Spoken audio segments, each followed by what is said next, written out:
Muy buenas noches, estimados asesores. Mi nombre es Carlos David Calero, director general de la firma El Asesor Contable, quienes estamos para enseñarte a tributar bien y pagar lo justo, porque el desconocer te hace perder.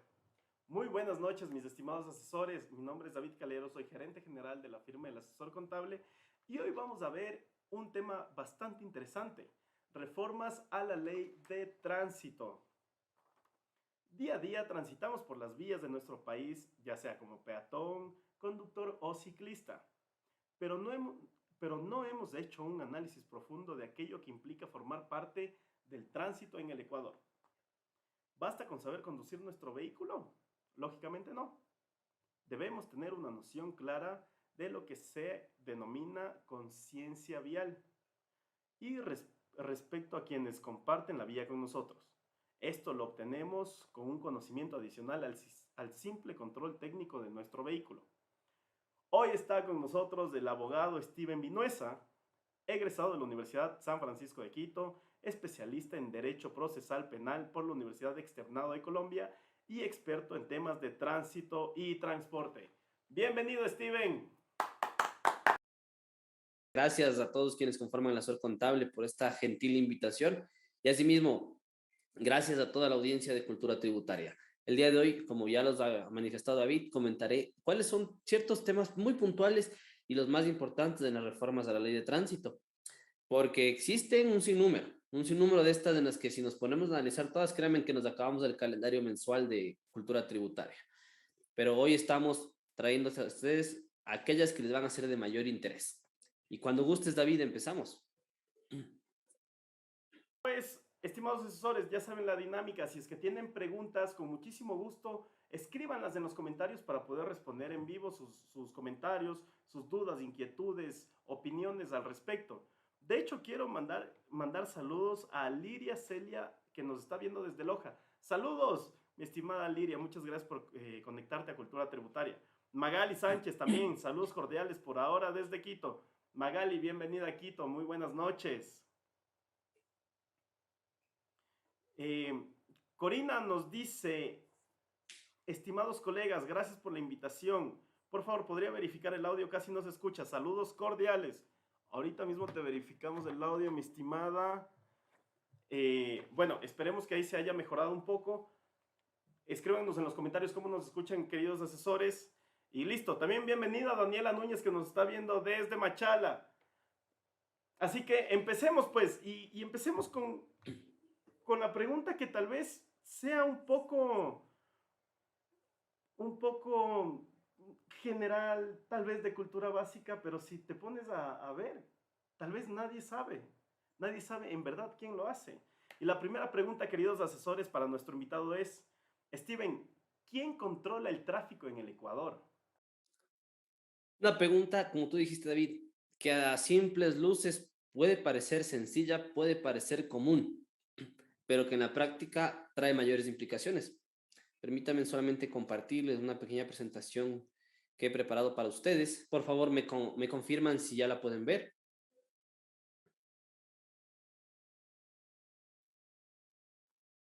Ya, perfecto. ¿Quién controla el tránsito?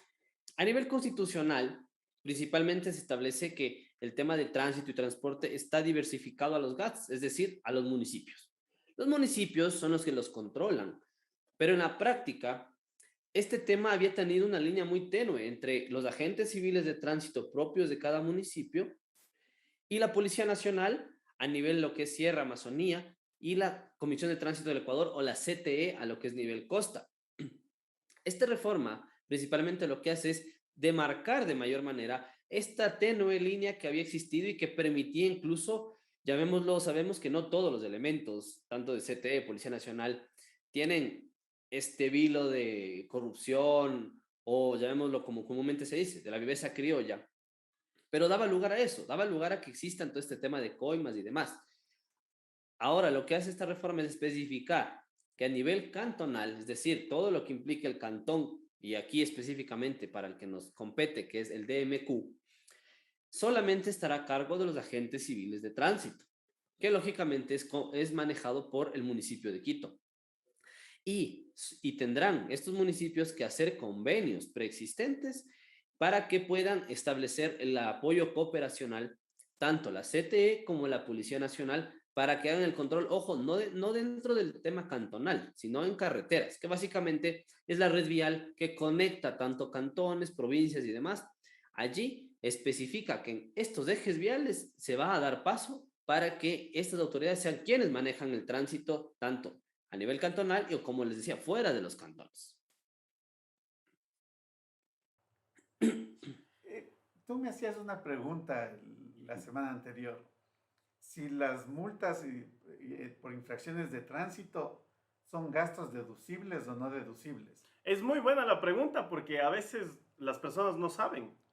El artículo 35, numeral 6 del reglamento de aplicación a la ley de régimen tributario interno aclara que son gastos no deducibles las multas impuestas por autoridad, una autoridad pública. Ok. ¿Sí? Entonces es un gasto no deducible. Perfecto. Voy a hacer que me multen a propósito para bajar impuestos. No, pues. Claro, o sea. Pero el Estado ganaría doble. Por multas y por... Ah, no, bueno, no ganaría por deducciones, pero me pareció muy chistoso. Bueno, pues sigamos, estimado Steven. En una de lo que pude haber escuchado en el tema de las reformas a la ley de tránsito, hubo algo muy interesante que muchas personas no lo sabemos y es el tema de, ¿podrán existir operativos sorpresas en el camino? Es un hecho que hasta el momento creo que los señores de agentes civiles de tránsito no lo conocen y con la acotación que Carlos David nos hacía hace un momento. Lamentablemente no son deducibles, si no tendríamos doble ganancia por ahí, ¿no? Entre que conduzco mi vehículo sin tomar las precauciones del caso y luego simplemente me deduzco esto como un gasto deducible.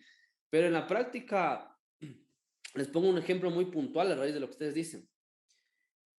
En el campo en el que me manejo, si por A o B, por ejemplo, mi oficina está cerca del sector del jardín, tengo que dirigirme a Los Chillos o a Cumbayá, a alguna audiencia. Y por la urgencia del caso, me paso un fotorradar, me paso un semáforo, pero llegué a la audiencia y gané la audiencia. Es decir, fue un medio para, claro, cumplí mi deber. Técnicamente estamos hablando que está contemplado como esto fue utilizado para mantener, obtener y todo el tema de mis ingresos, porque si no llegaba a la audiencia, frenaba en el semáforo o reducía la velocidad en el radar, no hubiera llegado y hubiera perdido la audiencia y lógicamente perdí ingresos. Creo que eso es un tema que usualmente se dice debatible, ¿no? Que habría que analizar caso por caso a ver qué pasa.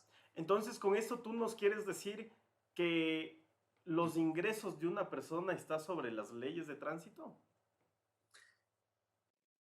No necesariamente. En este caso, al darle la categorización de ley orgánica que viene a ser la ley de tránsito, llamemos lo que está solo debajo de la Constitución. Y el tema de los ingresos, créanme que podríamos entrar en un debate extenso a ver si es que está contemplado a nivel constitucional, como el derecho al trabajo y demás, pero básicamente sabremos que la respuesta es una sola y que la respuesta será: el legislador puso las normas de contravenciones ahí y se cumplen y punto. Y retomando el tema para no desviarnos, los operativos sorpresa, ¿qué es un operativo sorpresa? Digamos así, que transito por una calle, por una intersección y de repente veo uno o dos conos, un patrullero o incluso ni siquiera un patrullero, una moto de un agente civil y me pide documentos o me solicita que va a revisar el vehículo, me solicita que va a ver el lavado de mis llantas. Y lógicamente, el común denominador de los ciudadanos al momento de conducir van a acceder, porque están entendiendo que la gente cumple con su labor de resguardar la ciudadanía y resguardar el tema del tránsito. Pero, lamentablemente, y eso no lo digo yo, esto viene, llamémoslo así, de fuente confiable, que es la Dirección de Operaciones de la AMT, que me ha manifestado incluso que están en un proceso de depuración interna por estos llamados malos elementos. ¿A qué vamos con malos elementos? Y es como comúnmente ellos lo llaman, redondear el sueldo. ¿Qué es un redondear el sueldo? Es que voy a un operativo sorpresa, tal vez en un sector que yo ya conozco que es conflictivo tal vez en el tema de pasarse un semáforo, de pasarse un pare, de que conduce gente que no porta sus documentos.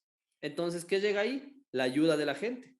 El agente ayuda al ciudadano para que no le multe y a través de esa mala práctica redondea el sueldo. Esta reforma lo que hace es, en lo posible, eliminar y limitar estos operativos sorpresas. ¿Por qué? Porque tienen que estar dentro de una planificación, dentro de un cronograma. Es decir, que la dirección de operaciones del municipio que corresponda deberá especificar, les pongo un ejemplo, si esta semana hubo 2, 3, 4 operativos, en dónde van a ser los operativos, cuántos elementos van a ser desplazados y qué se va a revisar en el operativo. Existen varios tipos de operativos, a la informalidad del transporte, a los documentos, a que cumplan con los elementos de seguridad y demás. Entonces, eso va a eliminar en lo posible que se pueda dar este tipo de circunstancias. Así que nuestra querida audiencia de cultura tributaria, si el día de mañana son detenidos por un agente, un policía nacional, y les manifiesta que está en un operativo, ustedes están en toda la potestad de solicitar la planificación o el cronograma de operativos para saber si es que ese operativo en efecto estuvo planificado para ese día, esa hora y en ese lugar. Bueno, mi estimado Steven, excelente, excelente recomendación que le das a nuestros seguidores de cultura tributaria, a nuestros queridos asesores. Excelente, porque ahí va una de las preguntas que hablábamos contigo al momento de hacer el programa. ¿Cómo saber que no estoy entrando en un operativo sorpresa? Y Steven nos acaba de dar un gran consejo, que es el pedir el cronograma del operativo. Como pedir. Como pedirle la identificación al policía. ¿Puedo pedirle la identificación al agente de tránsito? Totalmente, totalmente. Ahí toma un punto también de suma importancia. En primer lugar, sabemos que toda autoridad pública, Policía Nacional, agentes civiles de tránsito, militares y demás, tienen que estar debidamente identificados, es decir, con los respectivos logos de su nombre, se les puede solicitar la identificación, al menos para el caso que nos atañe, los agentes civiles de tránsito, todos tienen una credencial, eso sí. Así que si alguien les menciona que no tienen credencial, es mentira, todos tienen una credencial. Y más allá del tema, sabemos la clásica pregunta, ¿sabe por qué le detuve? ¿O Sí sabe sabe lo lo que que estaba hizo, ¿no? haciendo? Si sabe lo que hizo, ¿no? Y, Eso es. y, y, es, y es psicológico, ¿no? A pesar de que no hayamos hecho nada, siempre nos entra la duda, ¿qué hice? ¿Qué pasó cuando estuve conduciendo? ¿Por qué me detuvieron?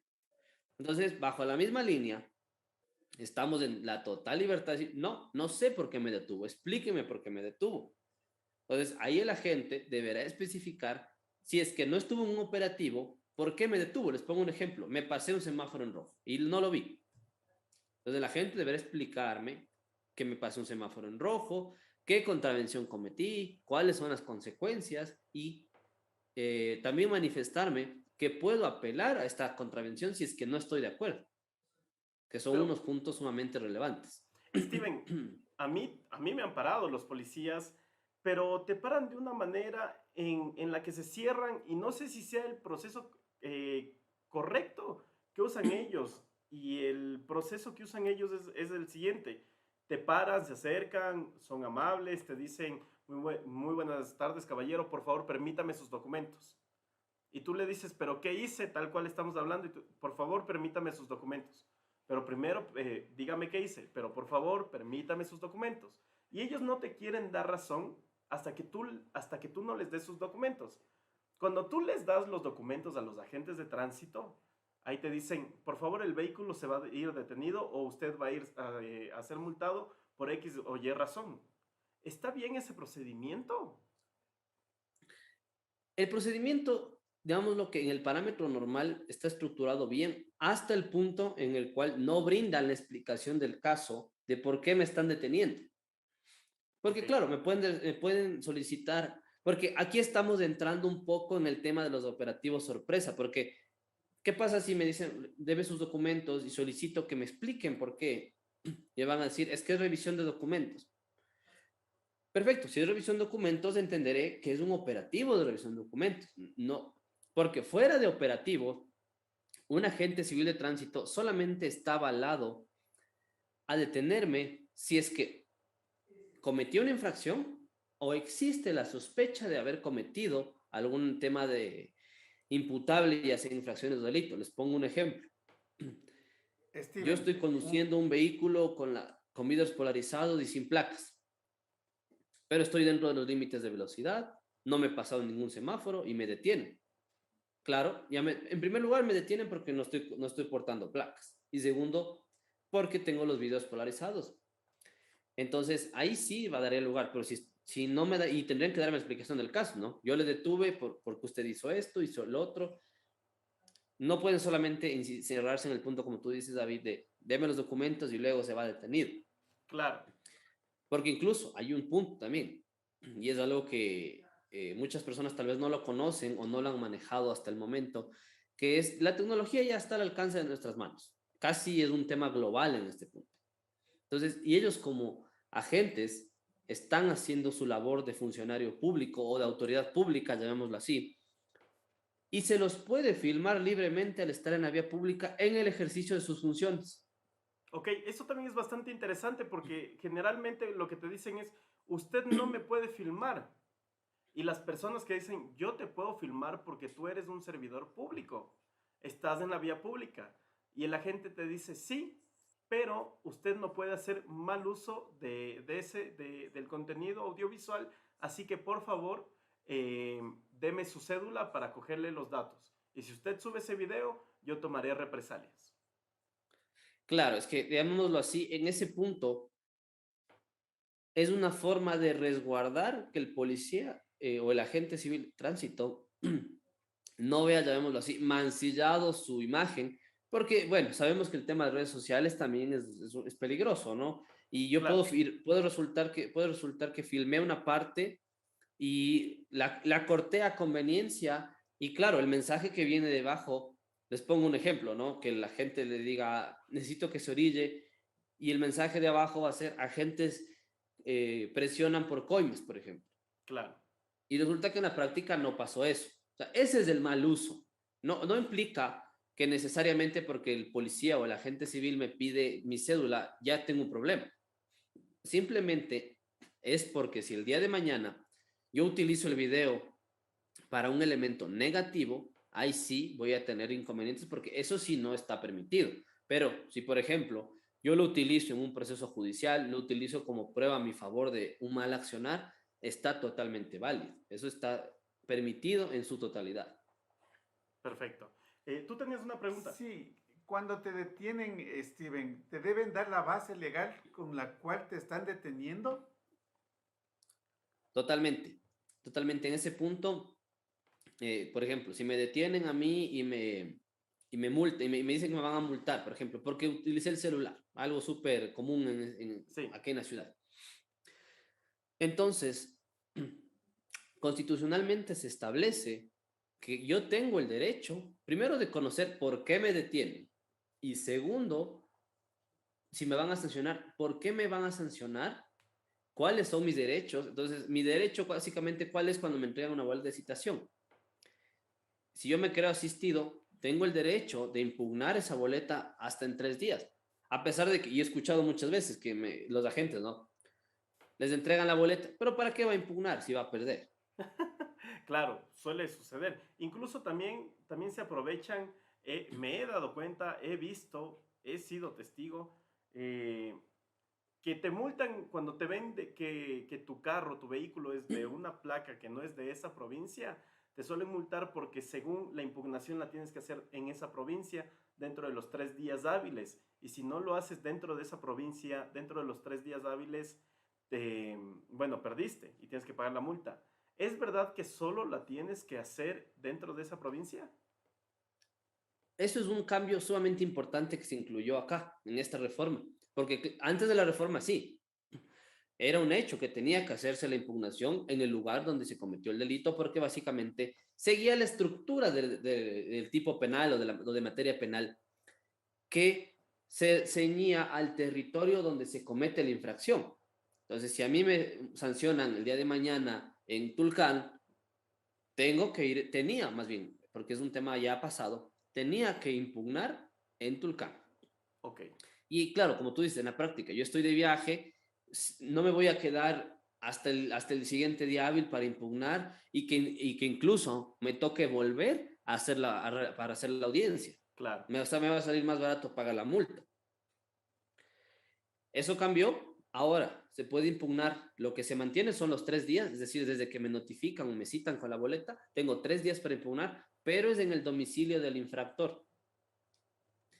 Es decir, si Ok, me multan en Zamora, en Loja, en Tulcán, y yo vivo en Quito, puedo venir e impugnar aquí en Quito. ok, perfecto. Me parece un cambio interesante. Sí, mucho más dinámico para el tema de las multas. Claro, para que tenga derecho a la defensa el infractor, Claro que sí, el supuesto infractor. claro. Y bien, Steven, otra de las preguntas que tenemos para ti es, ¿cuáles son los accesorios obligatorios que debo tener en mi vehículo? Ya sabemos que debemos tener algunos accesorios. ¿Cuáles son los que por ley nos van a pedir? Perfecto, mi estimado David. Son 5 básicamente, ¿no? Pero tenemos que tomar en cuenta que de esos 5 existen ciertos requisitos que me piden para todo esto. Porque claro está, tenemos en el mercado muchas ocasiones en las que nos venden el llamado kit de carretera Claro, y que no necesariamente el kit de carretera, por ser económico, cumple con los requisitos, ¿no? ¿Qué así me dice es. el botiquín? El botiquín menciona que tendrá alcohol, agua oxigenada, gasas, algodón, ciertos analgésicos y guantes de látex. Es como lo básico, lo esencial. Una caja de herramientas, que es el segundo elemento, con linterna, juegos desarmadores, alicates, juegos de llaves, cables de corriente y cinta aislante. Y ya vamos en el segundo elemento y entendamos cuántos de nosotros sí tenemos eso o cuántos de nosotros no tenemos el clásico botiquín de las concesionarias, que es una cajita minúscula que tiene muy pocas cosas. El extintor, o bueno, la llanta de emergencia, que tiene que, en este caso, tenemos una ventaja que no nos da especificaciones técnicas. Por eso vemos en el mercado de vehículos que tienen llantas de emergencia del mismo diámetro de las 4 regulares, otras son más pequeñas. A la par de esto tiene que estar, lógicamente, la llave de ruedas y la gata, porque si no en la práctica, ¿cómo cambiamos una llanta si no tenemos eso? Claro. El Yo tengo una extintor, pregunta, Steven, dime. con, res- con respecto a la llanta de emergencia. Sabemos que la industria automotriz también está innovando y dentro de esas innovaciones, estoy seguro que has visto, ha sido el tema de que en muchos vehículos nuevos ya no vienen ni siquiera con llanta de emergencia. Simple viene con un frasco, con un líquido que te ayuda a parchar la llanta por poco tiempo hasta que tú puedas llegar y vulcanizar tu llanta. ¿Qué se haría en esas circunstancias si el carro desde la casa te viene sin llanta de emergencia? Esto es algo que en la práctica no se ha tratado a detalle, porque las oportunidades y más bien las circunstancias también son limitadas. Claro, tú no me das el ejemplo de un pinchazo de llanta regular, es decir, que se me ponchó la llanta, utilizo este líquido, como tú me dices, se parcha temporalmente y puedo rodarla hasta una vulcanizadora donde la arreglaré o cambiaré de llanta o la decisión que yo tenga. Pero tienes el otro punto. ¿Qué pasa si la llanta se rompe? Ya el líquido no me va a servir. Sabemos Sí, que un accidente para quienes son expertos al volante y son asiduos fanáticos a golpear las aceras o las veredas con las llantas del vehículo, son propensos a que se rompan la llanta. Y ahí no va a haber líquido que te arregle la llanta. Entonces, creo que por esas circunstancias no se ha incluido del todo. Inclusive, existen accidentes en los que la llanta se rompe y el aro, obviamente, también tiene afectaciones, en los cuales la única solución es a nivel de llanta cambiar y un aro rectificar o si el daño es severo, cambiar de aro también.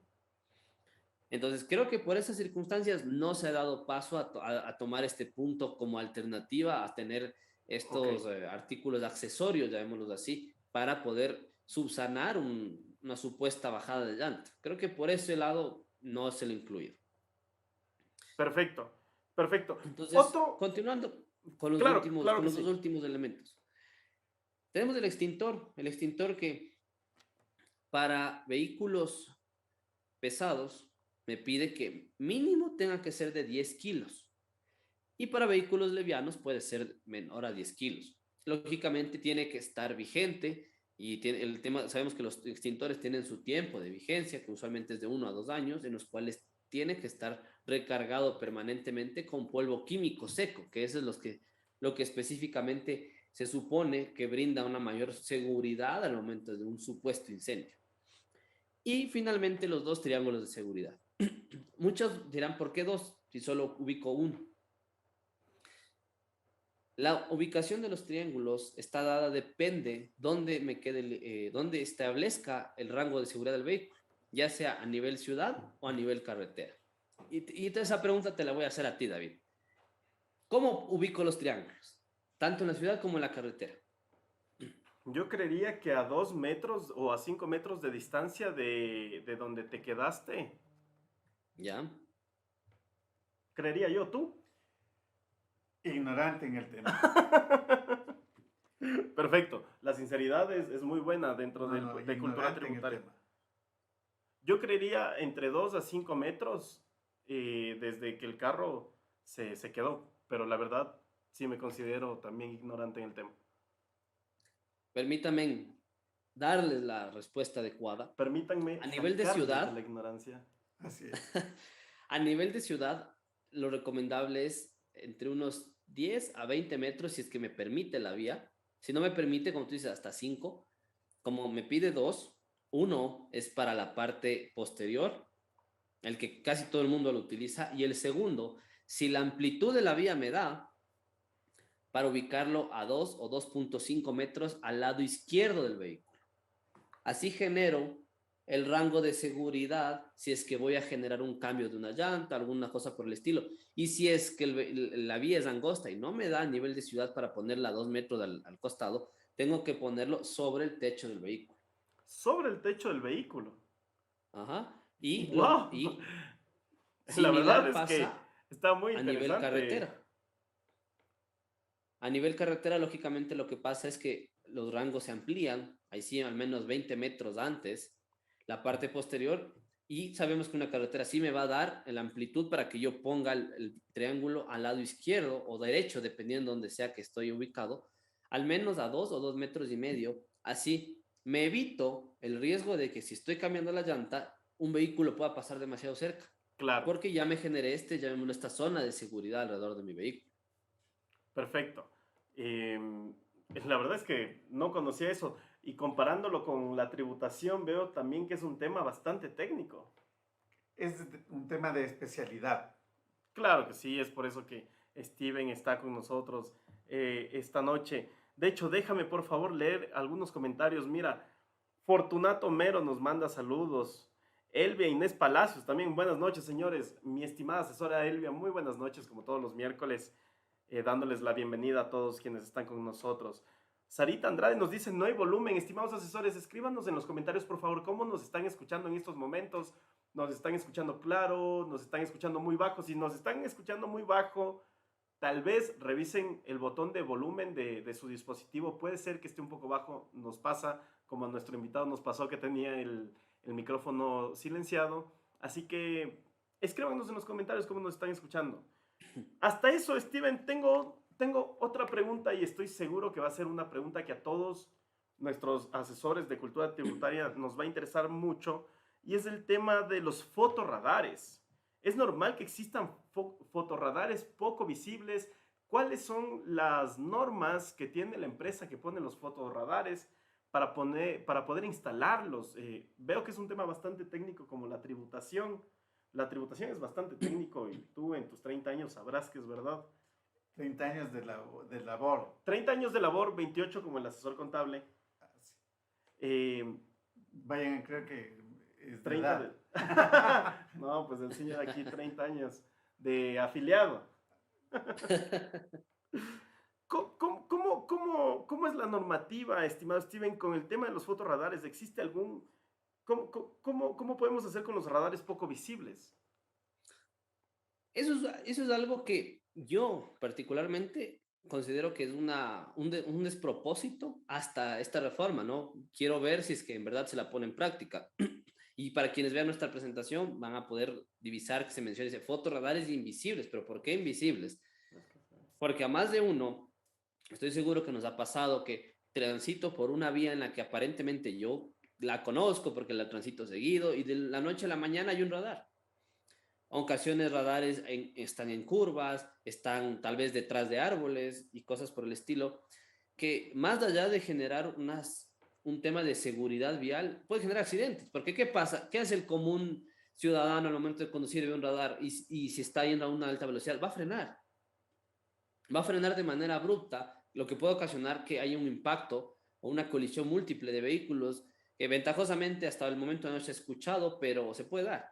Que a la Eso final se la vacuna cambia. fue peor que el no haber puesto el radar ahí. Exactamente, eso se cambia ahora aparentemente buscando la panacea de la solución en este punto, porque en primer lugar se va a necesitar un informe técnico. Es un informe técnico de la Agencia Nacional de Tránsito, que es en este caso el ente regulador, que lo va a dar la viabilidad, si es que es posible o no es posible, ubicar un radar en ese sector. También va a tener que tomarse en consideración tres factores, que no puede ser ubicado en curvas, en pendientes, ni en lugares poco visibles. Y el otro punto que es sumamente importante y que era inexistente hasta el momento, porque claro, lo anterior ya existía la aparente limitante de que no se establezcan los radares en estos puntos aparentemente conflictivos de las vías, pero igual se los ponía, ¿no? Viene a ser la temática de la sociabilización. Es decir, que se tendrá que sociabilizar con la ciudadanía dónde se va a ubicar un radar, cuándo se lo va a ubicar, es decir, a partir, les pongo un ejemplo, hoy estamos 22 de septiembre, a partir del 23 de septiembre en el kilómetro 5 de la avenida Simón Bolívar se va a ubicar un radar, se lo va a tener. Lo que sí no se ha manifestado es cómo se va a sociabilizar. Lo más seguro es que tal vez lo hagan por las redes sociales de las agencias, tanto Nacional de Tránsito o la Metropolitana de Transporte, en este caso dependiendo el ente regulador en ese punto, pero ya vemos así que ya nos va a dar una ayuda, nos va a colaborar en ese punto para que no tengamos estos inconvenientes de que de un día al otro hay un radar y me multaron porque no sabía que había un radar ahí. Ok. Sabes que yo he visto, estoy seguro que tú también has visto porque has viajado bastante por carretera, que en el tema, no sé, Steven, antes de seguir con esta pregunta, ¿es lo mismo, aplica la misma normativa para un radar fijado como para un radar móvil? Específicamente, no se hace esta distinción, ¿no? Pero se debería entender que sí, porque, claro, ¿qué me dice la normativa? Es que son los dispositivos tecnológicos y no especifica si es fijos, móviles y demás. Pero en la práctica sabemos incluso que los móviles no están visibles. ¿Cuál es la Claro. suerte de un móvil? Que un policía, un agente civil se ubican en una zona específica, básicamente escondidos, y esperan que los vehículos pasen. Y sobre ese punto, lógicamente, imponen las multas o las sanciones. Sí, y sabes que a eso iba mi pregunta, porque yo personalmente he visto cómo están escondidos, como si fuesen francotiradores detrás de ramas de árboles, están con las ramas de los árboles encima de ellos para que no les vean, entre los arbustos ponen las fotomultas y a la gente. ¿Es eso permitido?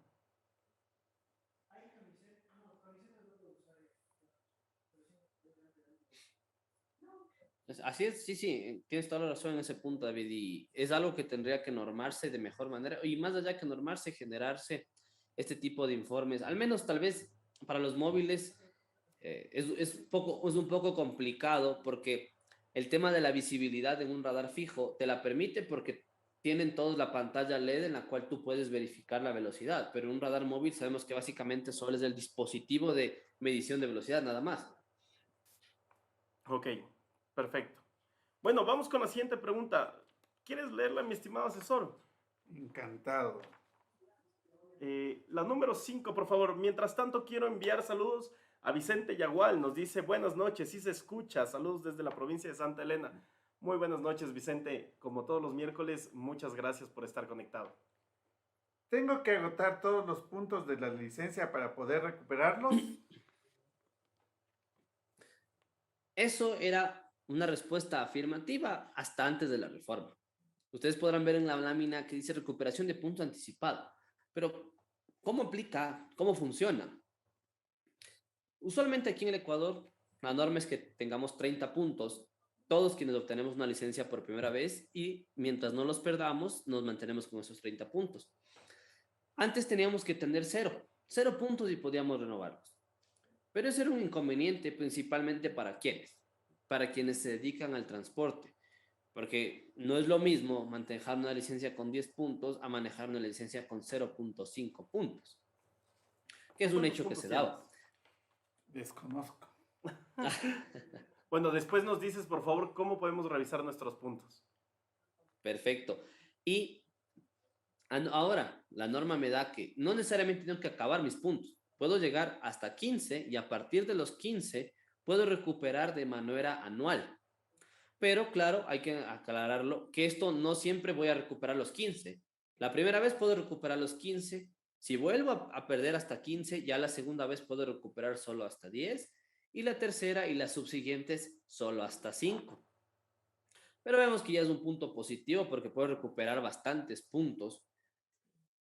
Y eso da lugar a que no se pierdan los puntos y no se suspendan las licencias con tanta frecuencia como ha sucedido hasta el momento. Steven, una consulta. ¿Tengo algún beneficio si no he perdido puntos? Sí, estas reformas se supone que van enfocadas a ser más amigables con el conductor, más amigables con el ciudadano al volante. Y específicamente hay dos. Quienes no reciban sanciones en un año calendario van a recibir puntos. Desde 1 hasta 4, obviamente no se pueden pasar de los 30, pero si hoy, en este año 2021, yo no cometí ninguna infracción y resulta que el año anterior me bajaron 1.5 puntos por haberme pasado un semáforo o algo por el estilo, ese 1.5 al menos voy a recuperar ya uno. Y si el otro año no pierdo puntos, voy a seguir recuperando así, en el supuesto, como les digo, hasta 4 puntos o llegar a los 30, lo que suceda primero. Y el otro, que es el beneficio de los más importantes, es que si durante los años de vigencia de mi licencia yo no cometí ninguna infracción, fui un conductor modelo. Como yo. No me pasé nunca un semáforo, nunca aceleré de más, nunca me pasé un radar, no me bajaron puntos. Específicamente del tema de las multas, voy a tener un descuento del 50% en la renovación de mi especie. Eso ya viene a ser Buen importante. beneficio. Es muy buen beneficio. Sí, lógicamente, porque básicamente pagaré la mitad. Por un hecho, obviamente, que resulta en ocasiones puede ser oneroso, ¿no? Perfecto. ¿Cómo hago para comprar o vender un carro de segunda mano?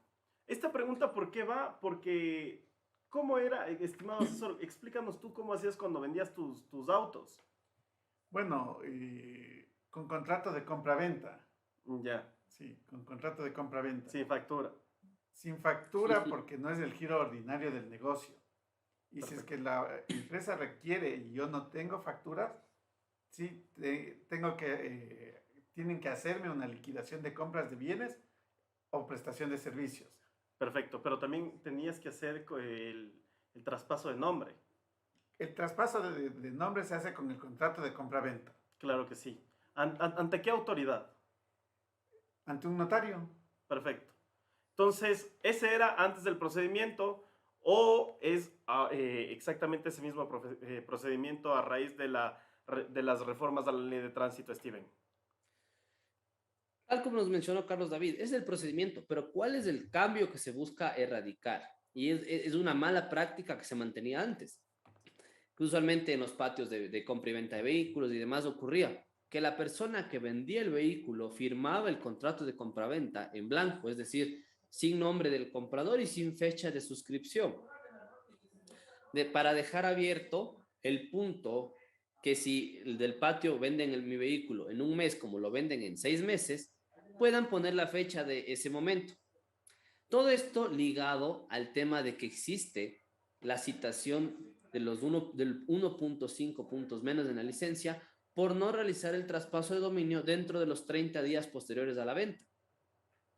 Pero esto tenía una consecuencia negativa también. ¿Cuál era esta consecuencia? Que si yo vendí aparentemente vendía, ¿no? Porque entendemos que sin haber realizado el trámite notarial, no se considera efectuada al 100% la venta. Yo me deslindaba del vehículo porque según yo lo había vendido. Pasaba 1 año, 2 años, incluso escuché casos de 10, 15 años de gente que aparentemente vendió el vehículo y, oh sorpresa, luego se topaban que habían cometido un sinnúmero de infracciones con el vehículo, no habían pagado las matrículas y quien pagaba no pagaba esa infracción el comprador del vehículo, sino quien originalmente era el vendedor y que bajo su idea ya vendió el vehículo, pero en la práctica no lo hacía.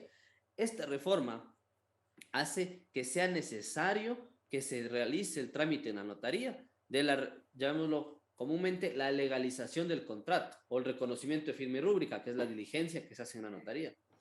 ¿Para qué?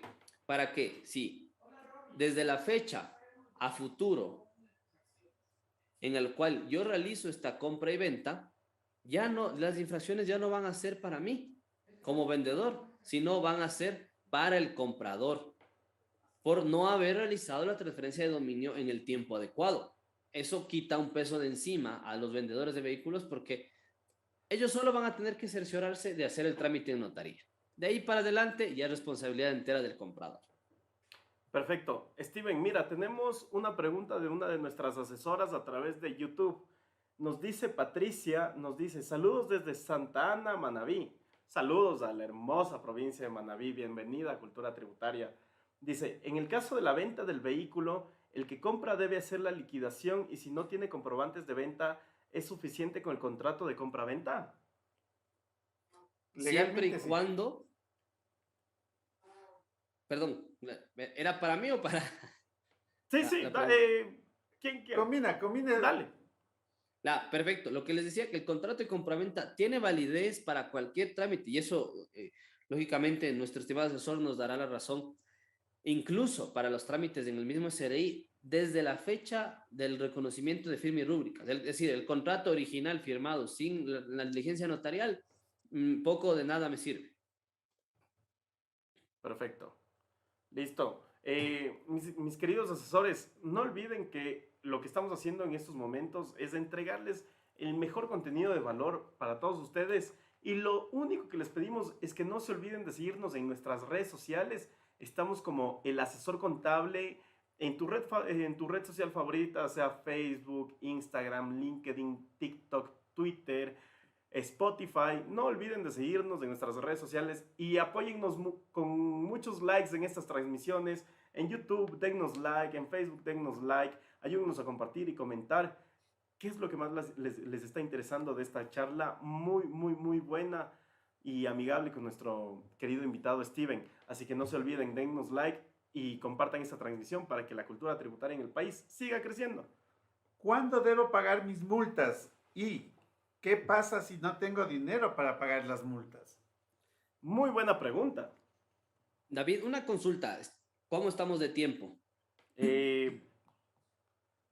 Tenemos unos 6 minutitos, 7 minutitos. Sí, bueno, entonces, podemos desarrollarlo. Sí, perfecto. Voy a ser un poquito más concreto porque quisiera no dejar cierta información suelta. Claro que sí, dale. Entonces, súper conciso estas preguntas. ¿Cuándo debo pagar mis multas? En los primeros 20 días desde que me he sido notificado con la infracción. ¿Por qué? Porque me van a descontar el 50%. Es decir, solo pagaré la mitad. ¿Y qué pasa si no tengo dinero? Puedo, bajo el municipio que esté regulando este tema de tránsito, cambiar el pago económico por horas de servicio comunitario, que se verá determinado en base a cuál es el monto que estoy adeudando. Que eso también da una alternativa para evitar todo este sinnúmero de multas. Sabemos, hay conductores que tienen miles y miles de dólares en multas porque, claro, no tienen los recursos para pagar este tipo de infracciones. Perfecto. ¿Sabes qué? Tengo una pregunta de Elvia que nos dice, ¿qué tengo que hacer si solo tengo un punto en la licencia? Mi estimada Elvia, como la reforma que está realizada actualmente, ya puede realizar el tema de un curso de recuperación de puntos, en los cuales, Pues, si es que no ha realizado ningún curso antes, en este caso, puede recuperar 15 puntos. Es decir, con el punto que usted tiene, puede recuperar hasta un total de 16. perfecto. Bueno, ¿es aplicable una remisión en el tema de las multas de tránsito? Así es, mi estimado David. Hasta antes de la reforma, usualmente se tenía 10 días para el pago de las multas y pasado estos 10 días se aplicaba un recargo del 2% sobre la multa. Y este recargo, más el interés y más todo, las circunstancias iban subiendo. Entonces, muchas veces se tenía grandes valores de multa y grandes valores de recargo sobre la multa.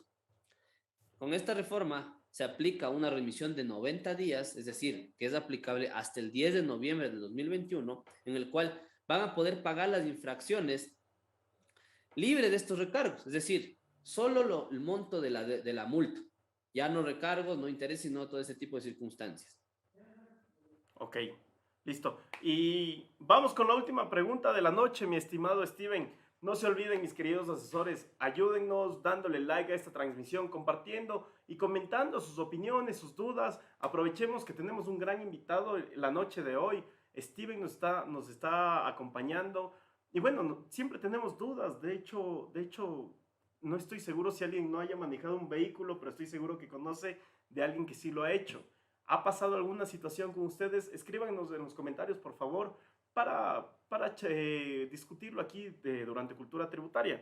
Muchísimas gracias por su apoyo. Síganle dando like, compartan esta transmisión para que este programa de contenido de valor llegue a muchas más personas, mis queridos asesores.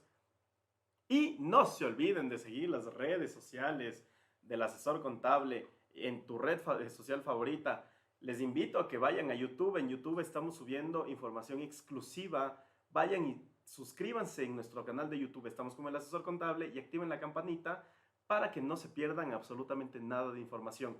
Cada vez vamos a ir renovando la información, innovándola, haciéndola más dinámica, más divertida para ustedes, pero todo con el cariño que siempre les tenemos desde el 10 de febrero que empezamos con el stream. Y cómo va pasando el tiempo. Y cómo va pasando el tiempo, ¿no? Ya mismo, ¿cuántos meses? Ya perdí la cuenta.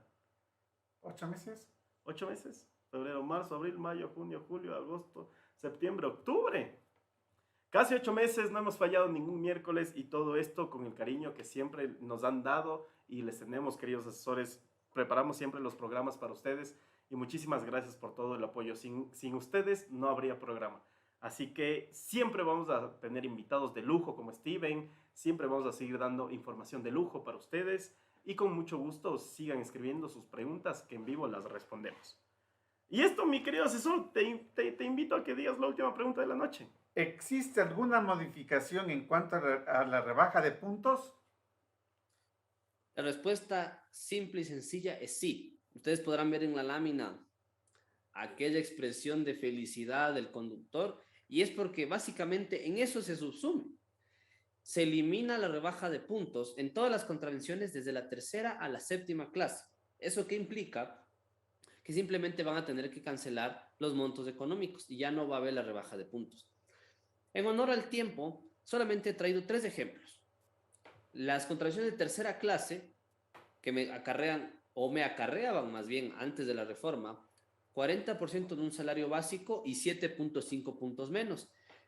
Ahora ya no son los puntos, solamente sería el 40% del salario, que son $160 que debería pagar. Y ojo, aquí también aplicaría lo que les mencionaba hace un momento, el beneficio de pagar pronto la multa. Entonces, si yo cometo una de estas infracciones y pago pronto, ya no tendré que pagar 160, sino solamente 80. ¿Y cuál es una de las contravenciones más comunes de esta tercera clase? Es conducir un vehículo con gente en lo que se llama el balde de la camioneta. Esto se lo ve comúnmente. Ojo, Bastante. no incito tampoco a que porque tenemos un valor menor a pagar, ahora empecemos a conducir con gente en el balde de la camioneta, ¿no? Eso va en contra de todas las normas de seguridad vial. Otra de las contravenciones es la de cuarta clase, que está establecida en una de las más puntuales, es la falta de respeto o falta de palabra a la autoridad, es decir, insultar a un agente civil de tránsito. Ahora, o antes más bien, era 30% de un salario y 6 puntos menos. Ahora son $120, con el pronto pago tendré que pagar $60. Es decir, ahora me costará decirle lo que siento a un agente civil de tránsito solamente $60. Ya veremos quién analiza si es que amerita o no amerita esta inversión o gasto, ya depende de cada uno en expresarle mis sentimientos a un agente civil de tránsito. Y Perfecto. finalmente la contravención de quinta clase, que es 15% de un salario y 4.5 puntos menos, que esto se establece, son $60 con el pronto pago 30. Y una de las más icónicas acá, que considero que no la comparto, pero ya obviamente está incluida, que es que la falta de utilización del taxímetro, la falta de utilización, la adulteración o la modificación. Entonces, en el ejercicio, si un taxímetro es adulterado en todo su día de labores, ahí veremos ya por parte de los compañeros del taxismo qué les representa más, si modificar su taxímetro y cobrar más y pagar una multa que con el pronto pago será de $30, o será que aún es representativa la multa. Eso ya lo sabremos en la práctica. Claro. Y sin más, de eso es todo. Les agradezco, Steven, mis estimados compañeros del asesor contable, por la gentil invitación.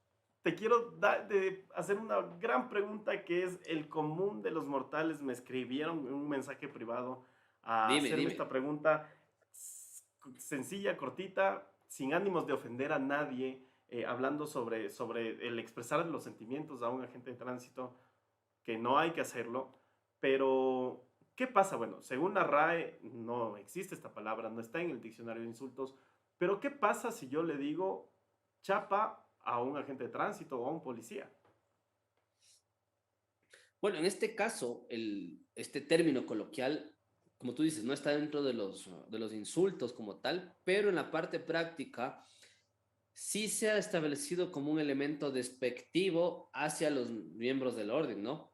Y Perfecto. En la práctica les puedo decir, depende mucho de cada uno, porque existen algunos miembros de la Policía Nacional que no les molesta y a otros que les parece la peor ofensa. Claro. Entonces, sí, ahí sí es un tema mucho de subjetividades y de consideraciones personales. Listo, mi estimado Steven. Muchísimas gracias. Un aplauso a nuestro invitado. Muchísimas gracias, estimado Steven. Gracias, el aplauso. Unas palabras tal vez, perdón que te había cortado antes. No te preocupes, Carlos David.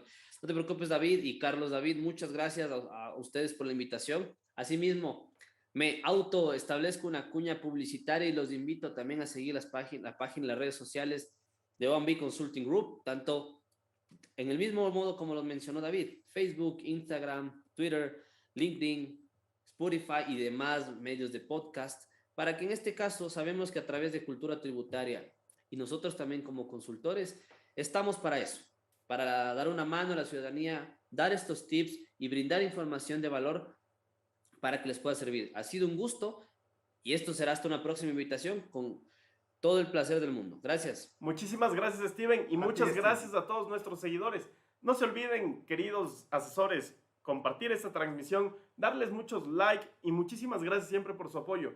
Como todos los miércoles vamos a estar haciendo las transmisiones en vivo a las 7 de la noche. Vamos a seguir teniendo invitados hablando al respecto del tema de importaciones que se nos vienen. Les quiero hacer una breve acotación a eso. Yo creería que voy a tener que hablar con nuestros invitados futuros, porque si es que el proyecto de reforma tributaria sale el viernes, me parece oportuno que el siguiente miércoles que viene, hablemos sobre el proyecto de reformas tributarias. Así es.